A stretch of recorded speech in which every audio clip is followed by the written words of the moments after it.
As humans, we don't like to talk about free will. We don't even want to consider the possibility that we might not have it. However, much of philosophy argues against the idea that we are in control at all. If there is one thing we can agree on moving forward, though, it's that almost all of us feel like we have free will. We feel like we are in control of the decisions we make. But stories about time travel force us to have this debate. Does free will exist in the world of Steins Gate? Does it even exist in our own world? First things first, how does free will relate to Steins Gate at all? As you probably know, Steins Gate is the story of Okabe, the deranged mad scientist, and his experiments with time and space. Since it's a huge point in the plot, it's fairly obvious that time travel is possible in this universe. But with the possibility of time travel comes the likelihood of determinism. This concept is a little different than fatalism, which we talked about in the Madoka Magica episode.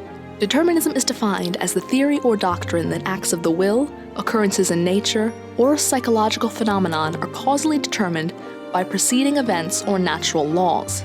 In other words, all events are caused to occur by the past state of affairs and the laws of physics. Most people watching this probably agree with that idea that every event has a cause, that the world is governed by cause and effect. For example, if I decided to have coffee instead of tea this morning, that act had a cause. Like the fact that maybe I didn't sleep well last night and needed something to keep me awake, or I happened to buy a new coffee maker yesterday and really wanted to test it out.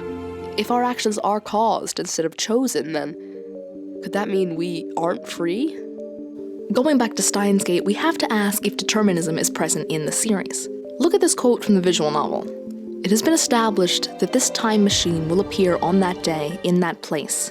Even before I sent the first email, my participation was assured. Even the thought of turning Suzuha down now is meaningless. Nothing is coincidence. Everything is inevitable." That idea sounds very close to determinism. Later on in the show, spoiler alert, our characters learn just what kind of effects meddling with the past can have when Mayuri is murdered by CERN. Okabe tries everything he can think of to change the events and save his friend, but nothing works. No matter what he does, the same events occur each time. Mayuri's watch stops, Kurisu figures out what's going on, and Okabe has to watch his best friend die once again.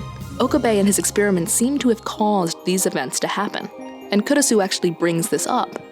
She explains that something must have caused Mayuri's death, that event could even have been her own birth.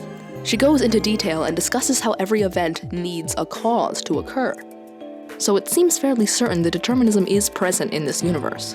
So what does this mean for our characters' free will? To determine that, we first have to define free will. For the sake of this debate, let's use the principle of alternative possibilities to define it. This principle defines a free action as one where the chooser could have chosen differently than they otherwise did. For example, if you made the choice to drink coffee this morning, you would have free will if you could have just as easily decided to drink tea. But can determinism and free will coexist? This is a subject of disagreement in the world of metaphysics. People who think free will and determinism are compatible, conveniently called compatibilists, make the claim that just because your choices can be predetermined doesn't mean they're still not choices. For example, William Gottfried Leibniz, a fierce Protestant, believed that the world we live in right now was created by God to be the best of all possible worlds. God created it this way, already having all the information and knowing the outcomes that could come from every possible action. So, Leibniz thought your choices have already been predetermined by an all-knowing God before the universe even began. He was a compatibilist, however. Leibniz was in favor of free will, insofar as he had the ability to make choices, even though God had already seen the outcome. Not all compatibilistic arguments are centered around a God, though. David Hume, an English philosopher, was a strong proponent of compatibilism. He thought that human actions were free because they were caused by our desires. These desires are spurred by determinism, caused by the past state of affairs and the laws of physics, but the actions you take in response to them are completely your own. For example, if I'm hungry and I want to eat a banana, the desire to eat one is being caused by my current state of hunger and my past enjoyment of bananas. But my decision to eat one is one I made of my own free will. Some compatibilists, Hume included, go so far as to say that we aren't free unless determinism is true. They point out that what we often consider to be the reason why we do things are also the kind of things that can ultimately be caused by something outside of our control. If my free choices are just the ones that I seem to do for no reason, then how can I even say it's me who is choosing them? On the other hand, if my character traits, upbringing, desires, beliefs, etc. are the explanation for my choice, then it seems much more connected to who I am, much more like a free choice. The last argument for this theory that I'm going to touch on is just the fact that we feel like we're free. It's not much, but many think we shouldn't discount the legitimacy of our own experience. we should seriously consider the idea that we could be free, since we strongly feel that we are. If you agree with compatibilism, it appears that the characters of Steins Gate do have free will, that they ultimately are in control of their own destinies. This claim is furthered by the constant references to the butterfly effect throughout the show. If the characters' actions were truly out of their control, why would the author press the idea that their decisions have consequences? But let's take a look at the other side of this argument. People who think determinism and free will are not compatible are called incompatibilists. Since they believe the two cannot coexist, then which one do they reject, determinism or free will? There are actually multiple different branches of incompatibilists, but today we're only focusing on those that agree with determinism and reject free will. To quote the Stanford Encyclopedia of Philosophy, "The worry is that determinism entails that what we do is, always, the only thing we can do, and that because of this, we never really have a choice about anything, as opposed to being under the perhaps inescapable illusion that we have a choice." This is the point that many incompatibilists bring up. Since the older Okabe already knew what our Okabe would have to do to save Kurisu, then it seems he wasn't able to do otherwise. And based on our own definition of free will, if he was unable to do otherwise, then he isn't free. Some incompatibilists, like Democritus and Baron D. Hallback, support the idea of reductionism, the idea that all parts of the world and our own experiences can be traced back or reduced down to a single thing. This thing could be the Big Bang, the smack of the cue ball that set everything into motion. And if you know the trajectory of every atom in the universe, or every ball on the pool table, you could theoretically predict the future. Another point brought up by indeterminists is, why would we consider ourselves to be special?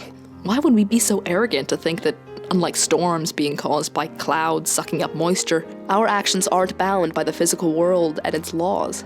It's a bit dark, my apologies for that, but as is the idea that we have no free will. So how does this view manifest itself in Steins Gate?